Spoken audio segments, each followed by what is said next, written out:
The Beechcraft's maintenance log stared back at me from the tablet screen, its warning indicators blinking like tiny red stars. Amanda's parting words still hung in the pre-dawn air. "The kid's future is in your hands, Ray. Don't you dare back out now." Funny how the wheel keeps turning. Back in '08, I was the hotshot Air Force captain strapping into a $100 million .35, ready to hunt Taliban targets through the Hindu Kush. 2 distinguished flying crosses and a chest full of medals later, they nicknamed me Storm Rider, the crazy bastard who threaded mountain passes in a whiteout to extract a downed special ops team. Now, I'm squinting at weather charts in a 30-year-old Baron, chasing a paycheck that might get my boy through Annapolis. Chase has the same fire in his eyes I had at 18. Dreams of naval aviation keeping him up at night. Katie's making waves too, quite literally. The scouts are already circling her swim meets like sharks. They're the reason I swapped my flight suit for a civilian ticket. And now they're the reason I'm about to punch through a tropical depression that every instinct screams I should avoid. The charter slip on my knee might as well be printed in neon. 60 grand for a milk run to Guatemala. When Amanda slid it across the kitchen table yesterday, something in her perfectly manicured smile set off the same warning bells I used to hear before ambushes in the Coringal Valley. "It's barely a thunderstorm, Ray," she purred, voice honey-sweet but eyes cold as gunmetal. The great storm rider scared of a little rain. My combat reflexes were howling like a klaxon, but 15 years of dodging RPGs in mountain passes teaches you some hard truths. Sometimes the most dangerous threats aren't the ones trying to kill you. They're the ones waiting at home when the mission's done. The pre-dawn air hung thick as metal dust, turning Hampton Regional into a ghostly tableau of sodium lights bleeding through fog. For the 100th time, I ran through the Baron's pre-flight checklist, but my mind kept drifting to the numbers, 60 grand. Enough to cover Chase's first year at Annapolis with some leftover for Katie's swim team nationals. The NAVCOM screen cast a pale blue glow across the cockpit as I keyed the radio. Hampton ground November 37 Romeo requesting weather update. The professional mask was pure muscle memory, drilled into me through thousands of hours in cockpits from Bagram to Kandahar. 37 Romeo, be advised. GMET active for your route. Severe convection tops at flight level 350. VFR flight not recommended. Repeat, VFR flight not recommended. A ghost of a smile crossed my face. How many times had I heard worse over Afghanistan? Red air inbound. Triple active. Missile launch, missile launch. Now here I was getting spooked by some thunderheads. Movement caught my eye. A black Escalade rolling up to the hangar, its xenon headlights cutting through the mist like searchlights. The man who stepped out looked like he'd walked off a Wall Street trading floor. Custom suit, leather briefcase, titanium watch catching the hangar lights. Everything about him screamed wrong for 5 a.m. at a regional airport. Captain Morrison? His smile had all the warmth of a shark's. Cargo manifest and routing instructions. 60,000 will hit your account the moment you clear customs in Guatemala City. The briefcase he handed over felt suspiciously light for the money involved. My years running special ops support missions were screaming that something was off, but I'd learned to silence those alarms when my kid's future hung in the balance. "Dad, wait up." The sound of Chase's voice hit me like a bullet, and I spun to see him sprinting across the tarmac, waving what looked like a printout. His varsity track training showed. He covered the distance like his feet had wings. "Sir, we're on a schedule." My well-dressed friend's voice carried an edge sharp enough to cut steel. "Departure time is non-negotiable." I hesitated, something in Chase's desperate sprint cutting through years of tactical discipline. Like watching SSAM launch in slow motion, knowing you have just seconds to react. "1 minute," I muttered, dropping down from the cockpit. Chase slammed into me at full tilt, gasping for breath. "The weather report," he wheezed, shoving a crumpled paper at me. "There's a Category 3 hurricane tracking right across your flight path. Mom saw it last night, but she still pushed you to." He trailed off, catching the client's glacial stare. "Captain Morrison." Steele had replaced the shark's smile. You have exactly 30 seconds to begin your takeoff roll, or our agreement is void. I looked from my son to the briefcase that promised his future, while deep in my gut, the same instinct that had saved my life over 100 combat missions was screaming red alert. The pieces were starting to align, and the picture they formed was ugly as a night firefight. Go home, son. The words tasted like sand in my mouth. I've got a job to do. No, please listen. Last night, I overheard Mom on the phone. She kept saying this was perfect timing. That finally, Chase's voice cracked, his eyes carrying the same intensity I'd seen in young soldiers before their first combat drop. Your time is up, Captain. Our suit-clad friend had dropped all pretense of civility.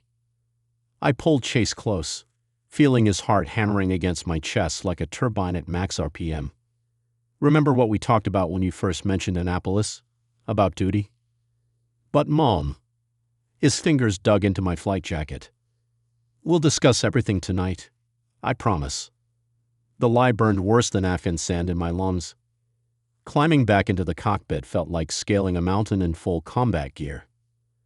Through the windscreen, I watched Chase retreat across the tarmac, each backward glance hitting me like ground fire. The Baron's twin engines purred to life, reliable Continentals that had never failed me. Unlike family. Hampton Tower, 37 Romeo, requesting clearance for takeoff. My voice caught slightly, decades of military discipline cracking around the edges. 37 Romeo cleared for takeoff, runway 27. Be advised, extreme weather reported along your route. May God be with you, Captain. The takeoff roll was textbook perfect. Banking south toward the Gulf, I watched dawn paint the clouds in shades of napalm orange. The familiar landscape rolled beneath. Virginia suburbs giving way to Carolina's wetlands, then the first glimpses of Florida's coastline. 90 minutes into the flight, the avionics started acting up. The satellite weather feed painted an angry red mass ahead, exactly where Chase's forecast had warned. Static crackled through my headset, drowning out Hampton's attempts to raise me. 37 Romeo, do you copy? 37 Romeo. The first raindrops hit like bullet impacts. The altimeter unwound as a massive downdraft grabbed the Baron in an invisible fist.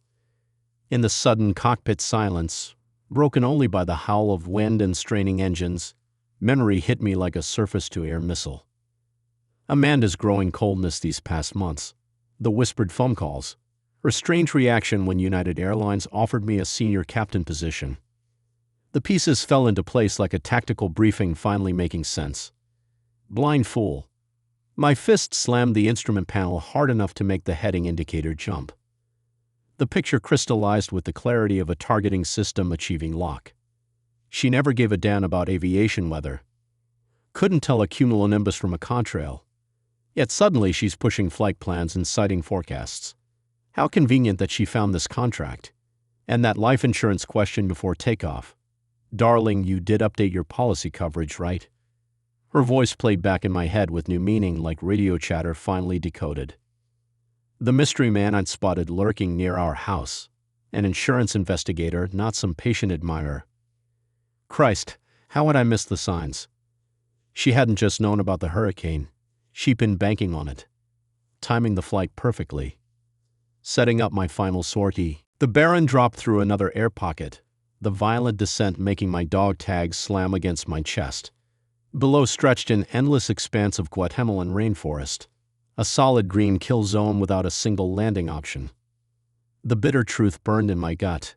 This wasn't just bad luck. This was an operation, planned with the same precision we used to take out high-value targets in the Hindu Kush. The right engine coughed, struggling against the ice-laden updraft. The instrument panel flickered like a Christmas tree in hell, the electromagnetic interference exactly matching Chase's forecast. I fought the controls, trying to gain altitude, but the Baron responded like a wounded Blackhawk, hemorrhaging height with each passing second. Mayday, mayday, mayday. November 37 Romeo declaring emergency.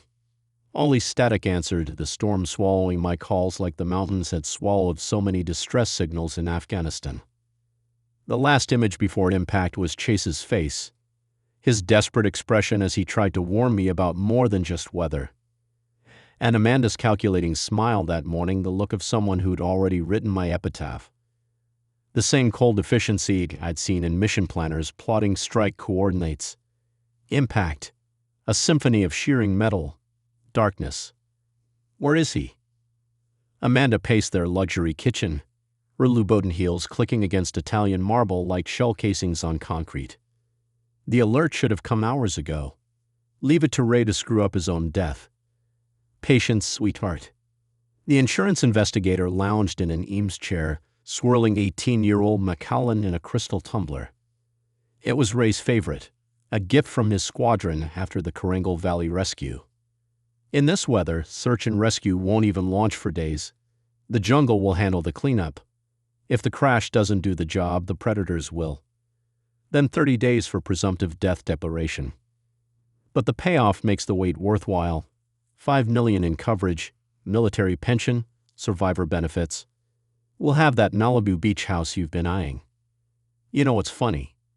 Amanda trailed her fingers across his shoulder, her diamond tennis bracelet catching the light. When he'd drone on about his Afghanistan stories, I thought I'd die of boredom. All that garbage about honor and service. He could have been flying corporate jets years ago, making real money. But no, being a real pilot mattered more than providing for his family. Always teaching Chase that military pride nonsense. Speaking of the kids, he pulled her onto his lap, her Versus dress rustling like landing gear doors closing. The kids? Her laugh could have frozen jet fuel. Chase is just like his father, obsessed with duty and honor. We'll ship him to that Swiss boarding school. 6 months of their discipline program will fix his attitude. And Katie? She shrugged elegantly. Give her a new iPhone and some designer labels. She'll forget Daddy ever existed. Can you believe it, darling? Just a few more hours of waiting, and we're set for life. That premium coverage he's been faithfully paying will finally work for us. Living like royalty, he nuzzled her neck, without Captain America and his constant sermons about officers' integrity. I specifically chose that flight path, you know. Even drug runners avoid those mountains during hurricane season. And he flew right into it, like the hero he always had to be. They shared a laugh that echoed off vaulted ceilings where family photos still hung, captured moments of what had been, until yesterday, a happy home. Amanda smiled, but something flickered in her eyes, a momentary shadow like a bogey appearing on radar. For just a second, she saw Chase's face, that stubborn jaw, that unflinching gaze so like his father's. But it was too late. The operation was in motion, and there was no calling it off now. And deep in the Guatemalan rainforest, surrounded by the Baron's wreckage, a man who had learned survival in the deadliest valleys of Afghanistan was regaining consciousness. The impact had been savage, but no worse than the time a Taliban RPG had turned his F-35 into a $40 million fireball. Military training had kicked in. In those final seconds before meeting the canopy, he'd managed to bleed off airspeed, control the descent angle. Just like the countless simulator hours, like every emergency procedure drilled into his muscle memory. Chapter 2, Survival. Consciousness returned like a faulty avionics system rebooting after an EMP strike. Smell hit first, burning avias and scorched electronics. Then sound, the sizzle of shorted wiring and the percussion of tropical rain against shattered aluminum. Pain came last, a tactical report from every nerve ending in my body. Assess damage. Report status. The voice of Chief Willis, my SERE instructor, rang through my skull as clear as a tower frequency. A wry grin split my cracked lips. Even now, a decade later, the Air Force's survival training kicked in like muscle memory. Right leg, compound fracture unlikely, but definitely broken. Blood leaking into my eyes from a scalp wound, survivable. Ribs protesting with each breath, cracked, maybe broken. Left arm responding sluggishly but functional. You've had worse nights in Kandahar, Morrison. I spat a mouthful of blood onto twisted metal. At least nobody's shooting at you. Yet. Memory flashed to that last stop in the Corango. Engine flamed out, hydraulic shot, forced landing on a mountainside with Taliban fighters closing in. We walked out of those mountains. I'd walk out of this jungle. The downpour intensified, transforming the rainforest into a green nightmare. A deep roar echoed through the canopy. Jaguar, my brain supplied, recalling survival briefings. Different predator than the mountain lions we trained for, same basic principle. Stay alert or stay dead. Survival is mathematics. Chief Willis used to bark. Add your assets, subtract your liabilities, multiply by your training. I conducted a systematic inventory of the wreckage, just like we'd practiced in the Hindu Kush. The emergency kit had to be intact.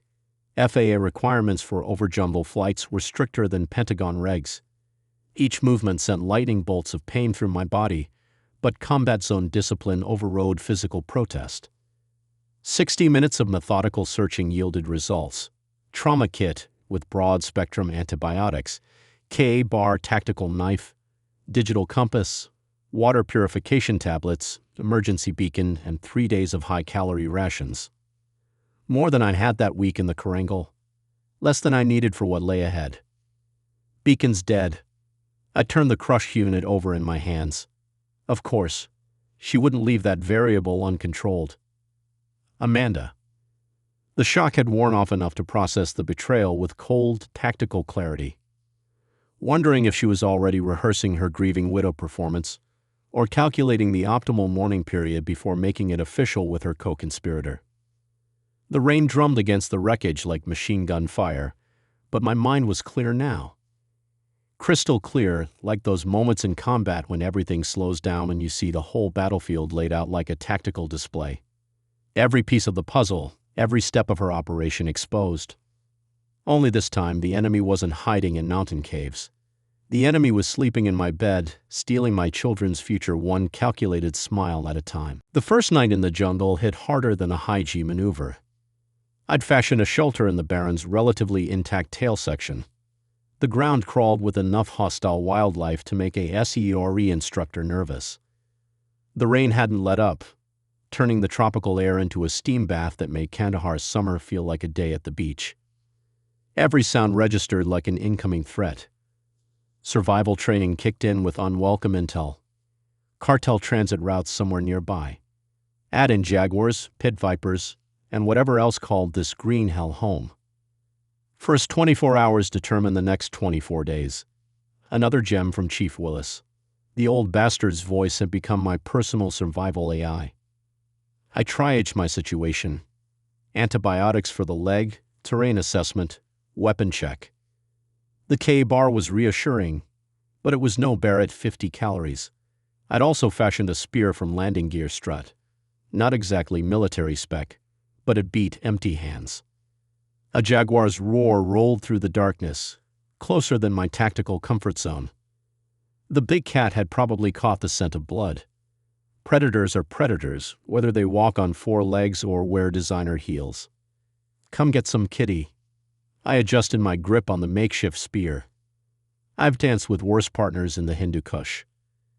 What do you mean there's no crash report? Colonel James War Dog Wilson slammed his fist on the desk hard enough to rattle his Distinguished Service Cross. We've got a decorated combat pilot missing in hostile territory. Sir, please understand, the FAA official's voice wavered. The weather conditions are extreme. Search and rescue operations require specific protocols. Protocols? Wilson's voice could have stripped paint. I've got a brother in arms out there who flew 20-plus combat missions with me. To hell with your protocols. He stormed out of the federal building, combat boots eating up ground like he was back on a hot extract. In the parking lot, 3 men waited in a blacked-out Suburban. All civilians now, but their rigid postures screamed special operations. What's the word, Colonel? Bureaucratic bullshit. Wilson spat the words. But my contact at air traffic control sent me the flight data and weather briefing. Analysis? The weather was Category 5 bad before he even took off. Ray's got 4,000 hours of combat flight time. You wouldn't miss warning signs like that. Not unless... Unless what? Unless someone wanted him to fly into it. Time to pay his wife a visit. Off the books. By sunrise, my tactical assessment was clear. Movement was mandatory. The Baron's wreckage was a billboard advertising my location to anyone with hostile intent. And in Guatemala's northern jungle, that could mean cartel scouts, predators, or search teams paid to confirm a death rather than prevent one. I rigged a crutch system from composites stripped from the tail section. The leg screamed like a turbine in full burner, but combat morphine kept it manageable. Military experience dictated priorities: mobility over comfort, survival over pain. Mission parameters, Captain. Chief Willis's ghost again. Clear, simple, achievable. The plan crystallized like a targeting solution. Find running water. It leads to civilization. Move north, toward the border. Possible friendly assets in that direction. I pulled myself out of the wreckage, each movement a lesson in pain management. Combat load assembled from salvaged materials. Emergency supplies in a packed fashion from seat cushions and safety webbing. One final look at the Baron's carcass. Thanks for trying, old girl. You did your best to give me a survivable impact. The jungle hit me with a wall of heat and sound. Howler monkeys screamed overhead like incoming mortar fire. Something deadly slithered through the undergrowth. Mosquitoes deployed for blood like microdrones. Step, breathe, advance. The same rhythm we use for mountain patrols. Don't think about the pain. Don't think about thirst. Don't think about how every sound could be your last tactical alert. Combat focus narrowed to mission essentials. Think about Chase at Annapolis graduation. Think about Katie bringing home gold medals. Think about why you have to complete this mission. Must complete it. And think about the architect of this operation. About the strategist who thought she could write off 2 children's father like a tax deduction. Who betrayed not just a husband, but a family's entire chain of command. Rage became fuel. I walked with the same precision we'd used for recon insertions. 100 meters. Assess. Hydrate. 100 more meters. By local noon, I'd covered maybe 2 clicks. The leg was combat ineffective, but I'd found the mission's first objective, a water source. The thin stream trickling over moss-covered rocks looked better than any in-flight service I'd ever seen. Dad's alive. Chase paced his sister's room like a caged predator, his father's old flight squadron patch clutched in his fist. I can feel it. But the Coast Guard said, Katie's voice quivered, her Olympic swimming medals hanging forgotten on the wall. The Coast Guard doesn't know Dad. The words exploded like a fighter breaking Mach 1. They don't know what he survived in Afghanistan. And they don't know what I heard. What do you mean? Last night, Mom and that insurance guy, they weren't talking like people worried about Dad. They were talking like people waiting for something. Remember how Mom's been pushing that Swiss boarding school? That's not grief. That's getting rid of evidence. They fell silent at the sound of heels clicking on hardwood. Amanda appeared in the doorway, a vision in designer morning wear. Darlings, dinner's ready. James brought those artisanal pastries you love. His name's not James to us. Chase's voice carried the same steel they'd heard in their father's mission briefing recordings. Sweetheart, I know this is difficult, but life moves forward. Your father would want... Don't. Chase surged to his feet. Don't you dare speak for Dad. You haven't shed a single real tear. And now this insurance vulture is here. To your room. Now. Amanda's mask slipped for a microsecond, revealing something cold beneath. And no dinner. Later in the darkness, Katie whispered, What are we going to do? Chase pulled out a warm business card. Remember Dad's squadron commander? Colonel Wilson? Dad kept his private number in the gun safe. It's time to call in air support. By the second night, I knew I had a shadow. Not human, Jaguar. Male, based on the tracks. Playing the long game, waiting for exhaustion to make me vulnerable. Smart cat. I honed the improvised spear against a rock, the motion as familiar as cleaning my service weapon. But you're hunting the wrong prey. The night promised to be interesting. I'd set up a defensive position in a massive ceiba tree. Thank God for those mountain warfare courses. The leg throbbed like a damaged engine, but adrenaline was nature's morphine. A twig snapped below. Amber eyes reflected moonlight like weapon-mounted NVGs. Let's dance, sunshine. I adjusted my grip on the spear, muscle memory from 1,000 CQC drills taking over. Time to show you why they called me Storm Rider. The attack came like an ambush, pure speed and violence of action. The jaguar launched itself toward my position like a heat-seeking missile. I rolled, ignoring the nuclear blast of pain from my leg, and thrust with the spear. Miss. The cat landed on my former perch and unleashed a roar that would have made a Taliban commander proud. That all you got? I bared my teeth in response. Combat focus narrowed the world to target and threat, pain becoming irrelevant data. Come on, show me your A-game. The second attack met prepared defenses. The spear found its mark, drawing a roar of pain and fury. But a wounded jaguar was like a damaged gunship, even more dangerous. Claws raked my arm, leaving trenches that would have made a combat medic whistle. Son of a... I gripped the KA bar. That's coming out of your performance review. Our eyes locked, Predator's ancient fury meeting the cold calculation of a combat veteran. Something in my stare must have computed as a superior threat. Maybe it recognized another hunter. Or calculated that this prey's cost-benefit ratio wasn't worth the risk. The jaguar melted into the jungle like a stealth fighter vanishing from radar. I examined my arm, bloody but nothing life-threatening. The rigorous PT that had kept me combat-ready had just saved my life. With a broken leg, I'd needed every ounce of upper body strength to survive that encounter. Roger that, kitty. I leaned back against the trunk, combat high slowly fading. This eagle's still got talons. Chapter 3. Retribution. The hospital ceiling swam into focus like a target through a sandstorm. The rhythmic beeping of medical equipment reminded me of radar warning receivers. These were familiar sounds, a familiar environment. Walter Reed Medical Center. I'd regained consciousness in rooms like this after enough combat missions to recognize the setup even through a morphine haze. Welcome back to the land of the living, you crazy bastard. Wilson's gravelly voice carried from somewhere starboard. Still pulling off the impossible, I see. Duration. My throat felt like I'd been breathing Afghan dust. 8 days in jumble terrain. 4 more in intensive care. Blood sepsis, severe dehydration, complex leg fracture, carnivore attack lacerations, and enough tropical infections to keep CDC busy for a month. The medical staff still running combat analysis on how you survived the first 48 hours. I turned my head. Wilson sat there in wrinkled Air Force utilities, looking like he'd gone through 3 combat rotations without sleep. His Distinguished Service Cross caught the fluorescent light. Extraction details. You're not going to believe this, Storm Rider. We found you 60 clicks from the crash site. 60. You traversed triple canopy jungle, cartel-controlled territory, and predator-infested swamps, with a broken leg, minimal equipment in hurricane conditions.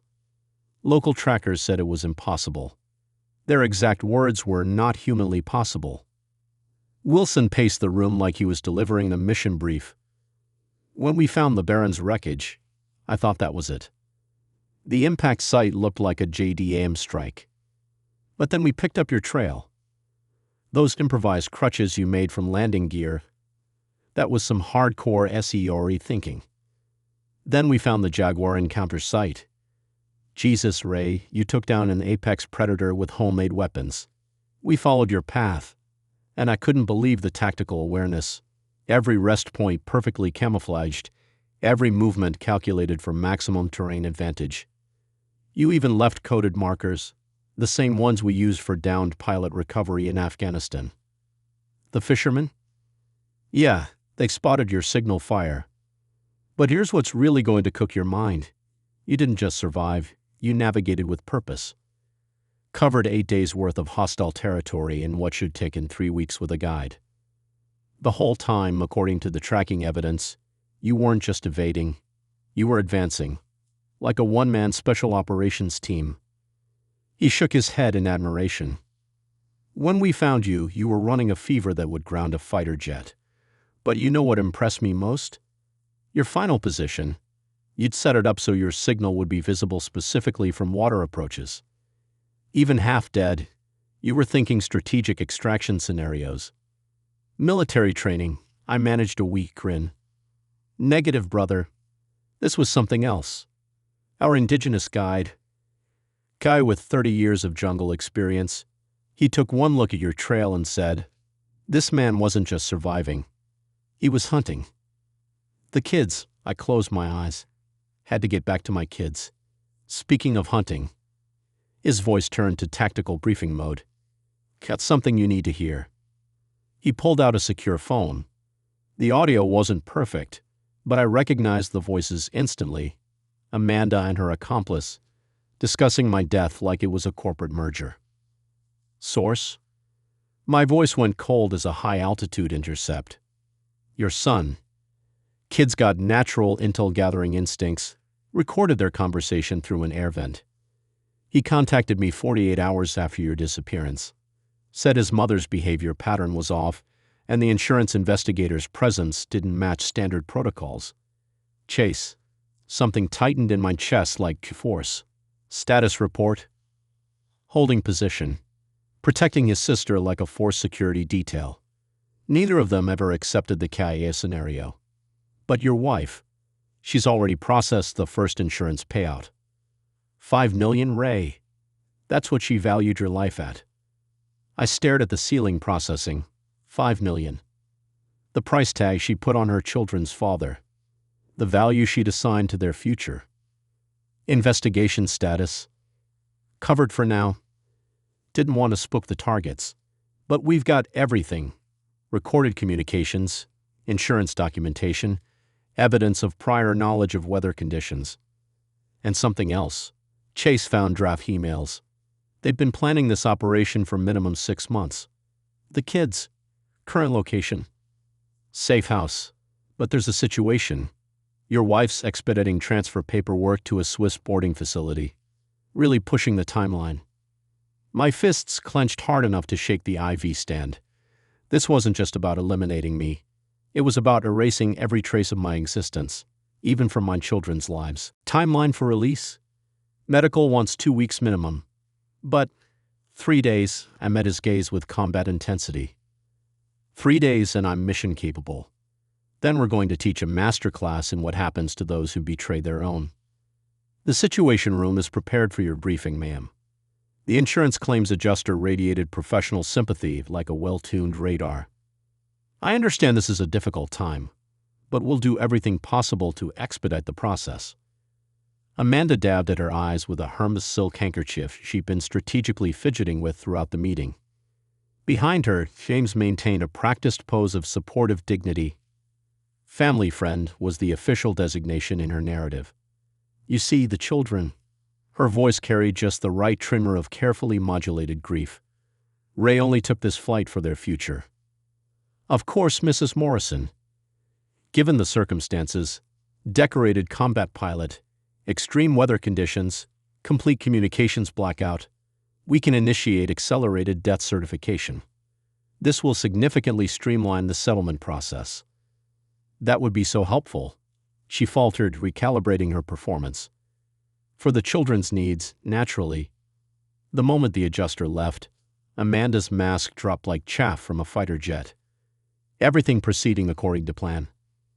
Better than projected, James pulled her close. 30 days to official declaration. Another 30 to full settlement. By Labor Day, you'll be a wealthy widow. And by Christmas, his lips brushed her neck. A radiant bride. The boarding school paperwork. Processing now. Premium package. Most expensive in Switzerland. And most isolated. The doorbell's chime cut through their planning like an incoming fire alert. Mrs. Morrison. The man at the door wore a crisp suit that couldn't quite hide his military bearing. Special Agent Hawkins, FBI Financial Crimes Division. We need to discuss some irregularities in your insurance documentation. The color drained from Amanda's face as 4 more agents materialized behind him, their raid jackets carrying the letters that spelled her doom. Federal Marshal. What is this? James stepped forward, reaching for his phone. I'm calling our attorney. James Hunter. Another agent consulted his tablet. Former insurance investigator, disbarred in 3 states for fraud. You're going to need more than an attorney. This is absurd. Amanda's voice climbed an octave. My husband is alive. The voice from the doorway hit her like a cruise missile. Ray stood there, supported by a tactical cane, but radiating the same lethal energy she remembered from his combat days. Colonel Wilson flanked him like a wingman, along with 3 other men whose stance screamed special operations. Impossible. The word escaped her in a whisper. Disappointed. Ray's smile carried all the warmth of a targeting laser. Sorry to wreck your retirement plans, honey. Seems I'm harder to kill than your cost-benefit analysis suggested. Ray, please, I can explain. Say good for your arraignment. He stepped into what had once been their home. You know what I thought about in that jungle? Between fighting off predators and dragging myself through swamps, I thought about how you'd look in this exact moment. When you realized your perfect little operation had failed.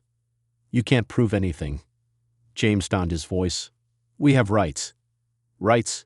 Wilson's laugh could have stripped paint. Son, you tried to murder a decorated combat pilot. A man who saved more lives than you've had hot meals. The U.S. Attorney's Office has been drooling over this case since Monday.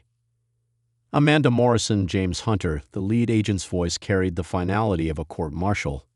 You're under arrest for conspiracy to commit murder, attempted murder, insurance fraud, attempted international child trafficking, and approximately 15 other federal charges.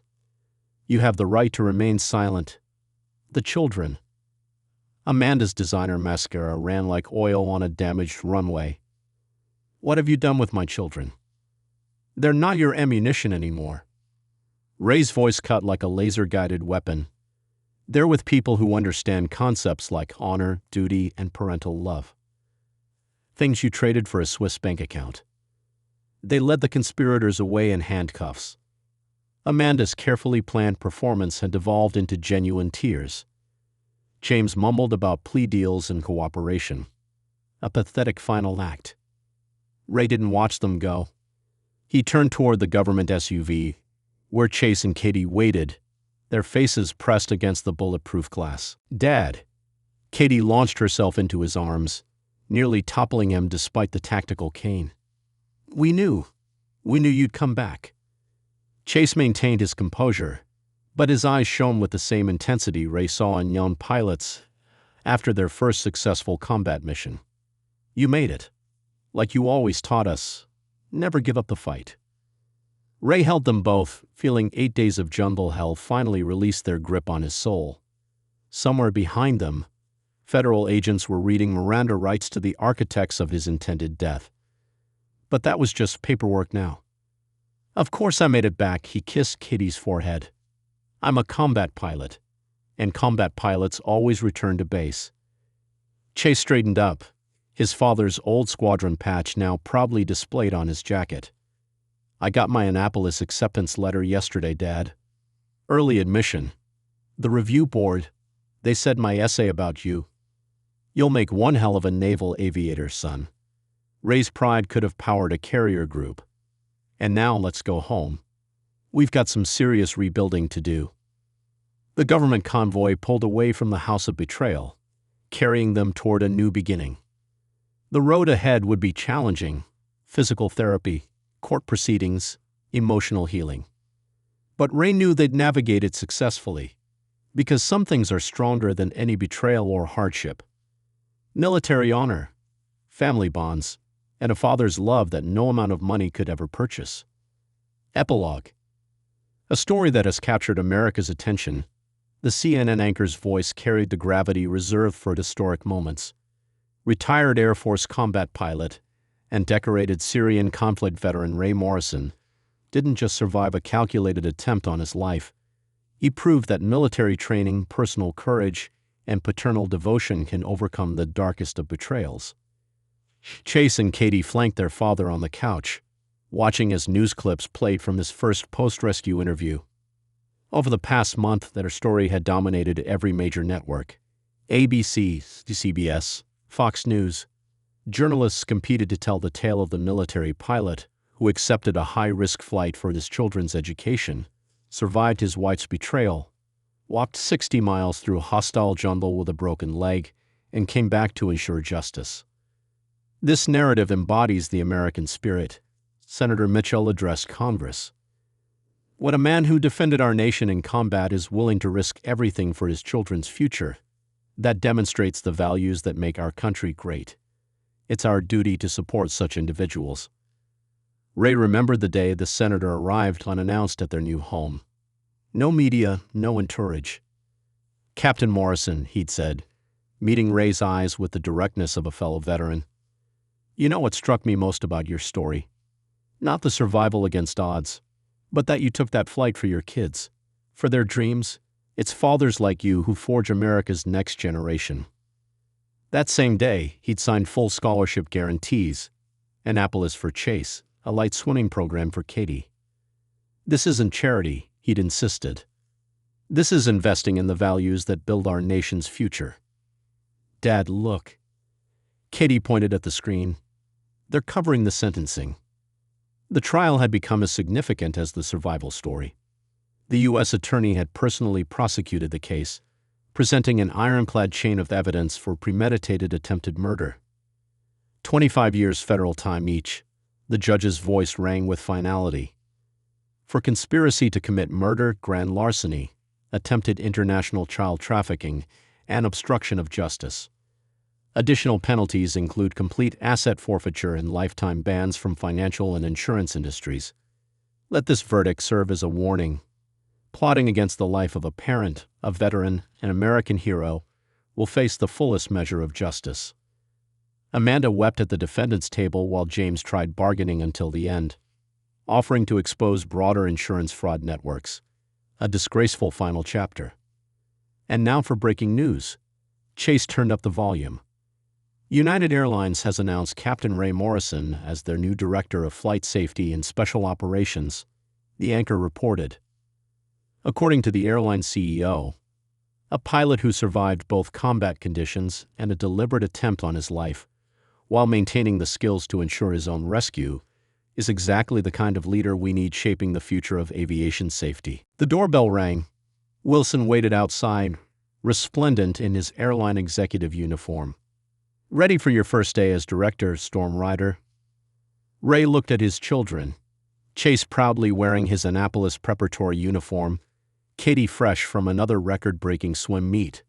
Their new home, their new life, built on honor rather than deception. "You know what's remarkable about this whole story?" Wilson clasped his shoulder as they walked to the waiting staff car. "What's that?" "How karma comes full circle.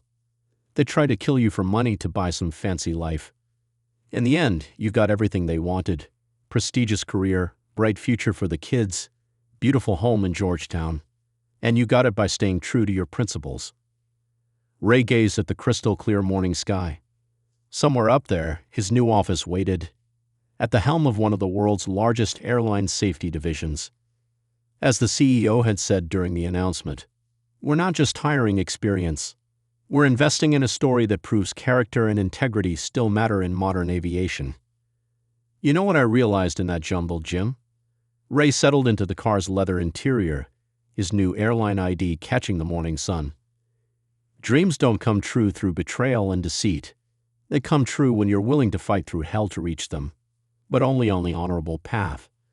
And when you have people worth fighting for standing beside you." In the rearview mirror, he watched his children waving goodbye. Chase already deep in his Annapolis coursework, Katie discussing upcoming swimming trials. They were happy, thriving, and somewhere in a federal penitentiary, their mother and her co-conspirator were beginning their 25-year sentence. Justice had prevailed. But this wasn't just about good triumphing over evil. This was about real values defeating false ones, about honor overcoming treachery, about family bonds proving stronger than greed. A new chapter was beginning, and this time it was all clear skies ahead, where honor, duty, and family flew in perfect formation.